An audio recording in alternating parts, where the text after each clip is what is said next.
Hello friends, आज मैं आपके लिए कहानी लाई हूँ हाउस वाइफ। लेकिन उससे पहले यदि आप मेरे चैनल पर पहली बार आए हैं तो प्लीज़ मेरे चैनल को सब्सक्राइब ज़रूर कीजिएगा। कहानी पसंद आए तो उसे ज़्यादा से ज़्यादा लाइक एंड शेयर कीजिएगा। आज मुझे उठने में थोड़ी देर क्या हो गई, सब ने घर को सर पर उठा लिया। हर तरफ शोर मचा था, मुझे ये नहीं मिल रहा, मुझे वो नहीं मिल रहा। आरती, आज उठोगी या मैं भूखा ही भेजोगी? हमारे कपड़े भी नहीं मिल रहे हैं, कहाँ रख दिए तुमने? कुछ तो काम सही से कर लिया करो, दिन भर तो आराम करती हो। पति देव ने चिल्लाते हुए बोला। हाँ मम्मी, मेरे मोजे भी नहीं मिल रहे, बस आने वाली है। मेरा प्रोजेक्ट भी नहीं मिल रहा, आज ही जमा करना है। पूरे दिन सोते रहना, अभी उठ जाओ, मेरे बेटे ने मुझे उठाते हुए बोला। बहू, मुझे चाय मिलेगी या इस बुढ़िया को खुद ही उठकर बनाना पड़ेगा? अब इस उम्र में काम करूं मैं? मेरी सास ने आवाज़ लगाई। जी आ गई। वो आज थोड़ी तबीयत ठीक नहीं लग रही थी, तो इसलिए शायद ज़्यादा सो गई। मैंने सफाई देते हुए कहा। क्या हुआ अचानक से? राजीव ने मुझसे पूछा। वो कल सर में थोड़ा। मैं अपनी बात पूरी कर ही रही थी। खैर, जो भी हो दवा खा लेना, सब ठीक हो जाएगा, उन्होंने मुझे बीच में काटते हुए बोला। मैंने हाँ में सर हिलाया और काम पे लग गई। सचिन, ये तो रहा तुम्हारा प्रैक्टिकल, कहाँ ध्यान रहता है? सामने तो पड़ा है। और ये लो तुम्हारे मोजे। मैंने बेटे को उसका सामान पकड़ाते हुए कहा। जल्दी से चाय का प्याला माँ जी को पकड़ाया, फिर राजीव को उनके कपड़े निकाल कर देते हुए उनसे पूछा, क्या हम कुछ दिनों के लिए छुट्टियों पर नहीं जा सकते? सचिन की भी गर्मी की छुट्टियां शुरू होने वाली हैं। क्या करोगी घूमकर? दिन भर घर में आराम ही करती हो, बाहर इतनी गर्मी है, इससे अच्छा घर पर ही रहो। राजीव ने साफ इनकार कर दिया। मैं रसोई में चली गई, लंच बनाने लगी। मेरा सर अभी भी दर्द से फट रहा था, शायद बुखार भी है, आंखें जलन कर रही थी, फिर भी काम तो करना ही था। मैं बस यही सोच रही थी, पूरे दिन में मैं फुर्सत से बैठती नहीं, सबकी हर जरूरत को देखना, पूरे करना मेरे ही तो जिम्मे था। पूरे घर को संभालना, सबका ध्यान रखना, खाने से लेकर सोने तक एक एक चीज़ बंदोबस्त करके मैं ही रखती हूँ।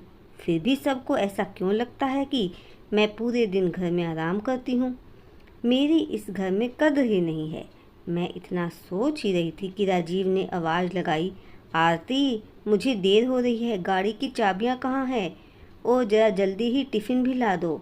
टिफ़िन हाथ में लिए चाबियाँ ढूंढने गई तो उसे टेबल पर पड़ा देख मैं खींच उठी।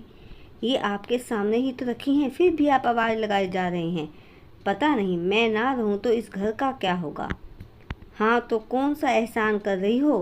पापा की नज़र नहीं गई तो इसमें उनकी क्या गलती है? पूरे दिन काम करते हैं, ध्यान नहीं रहा होगा। आप तो दिन भर आराम ही करती हो, इतना सा काम कर दिया तो क्या हो गया? इस बार सचिन भी मुझ पर चिल्ला उठा। आप देख रहे हैं ना कि अब यह भी मुझसे ऊंची आवाज़ में बात कर रहा है। मेरी कोई इज्जत नहीं है क्या? माँ हूँ इसकी, ये कैसे मुझसे ऐसे बात कर सकता है? मैं क्या दिन भर आराम करती हूँ, कभी घर का काम? मैं राजीव को गुस्से में सुना ही रही थी कि उन्होंने फिर से मेरी बात काटते हुए कहा, देखो, सुबह सुबह कलह मत करो, पूरा दिन खराब हो जाएगा। और वैसे भी गलत क्या कह रहा है ये? इतना कहकर दोनों निकल गए। मेरा सर जो दर्द से फट रहा था एक वक्त के लिए रुक गया। मेरे कानों में बस एक ही आवाज़ गूंज रही थी, तुम पूरे दिन आराम ही तो करती हो और गलत क्या कह रहा है ये? मेरा जोर जोर से रोने का मन कर रहा था, जिसके लिए उसकी पसंद का खाना बनाने के चक्कर में खुद खाना खाना भूल जाती थी।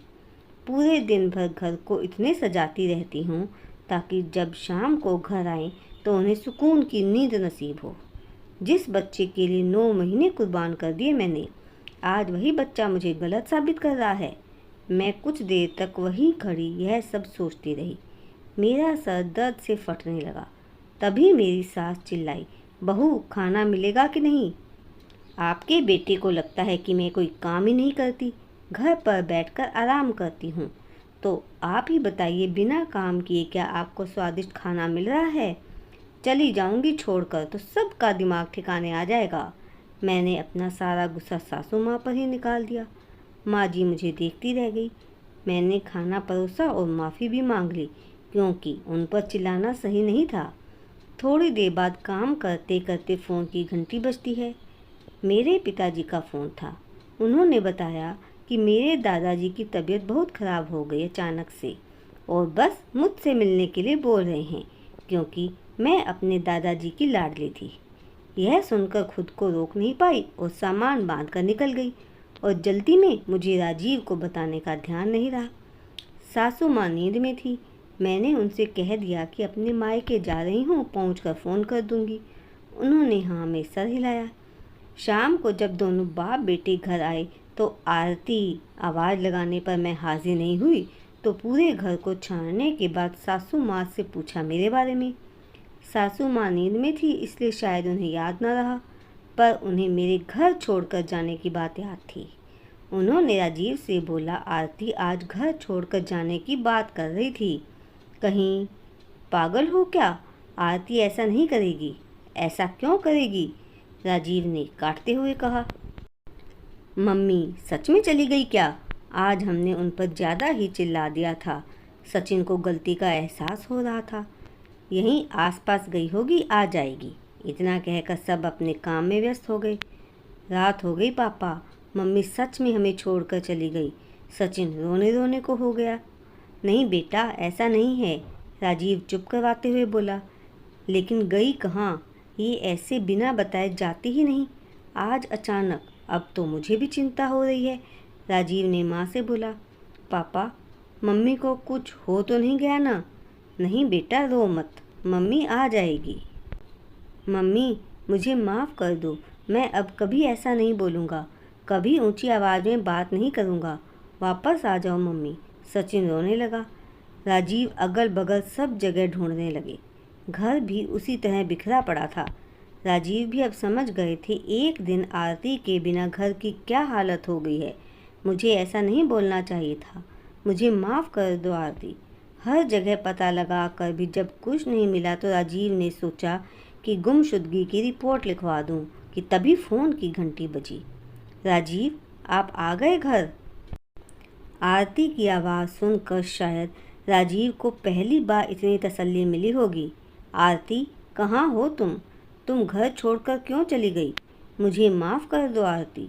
आज मैंने बहुत बदसलूकी की तुम्हारे साथ। मुझे माफ़ कर दो। तुम हो तभी मेरा घर है। मुझसे बहुत बड़ी गलती हो गई। राजीव ने फिर से मेरी बात पूरी नहीं होने दी। राजीव, कभी तो पूरी बात सुन लीजिए। इस बार मैं गुस्सा नहीं थी। आंसू से भरे हुए आँखों को पोंछते हुए मैंने कहा, मेरे दादाजी की तबीयत खराब हो गई थी अचानक। सुबह पापा का फ़ोन आया तो मैं खुद को रोक नहीं पाई। आपको बताना भी मैं भूल गई थी, पर मैंने माँ जी को बताया था। आरती, तुम वापस आ जाओ, जल्दी आ जाओ। मेरी आंखों में भी खुशी के आंसू थे। चलो, इसी बहाने इस हाउस वाइफ की कीमत तो समझ आई। हाँ राजीव, मैं जल्दी आ जाऊंगी। मुझे भी माफ़ कर दीजिए, मैंने आपको बताया नहीं। इस बार मेरे मन में तसल्ली थी कि जिस घर में वापस जाऊंगी उस घर में अब मेरी कदर तो होगी। तो धन्यवाद दोस्तों। आपको मेरी ये कहानी कैसे लगी मुझे कमेंट बॉक्स में ज़रूर बताइएगा।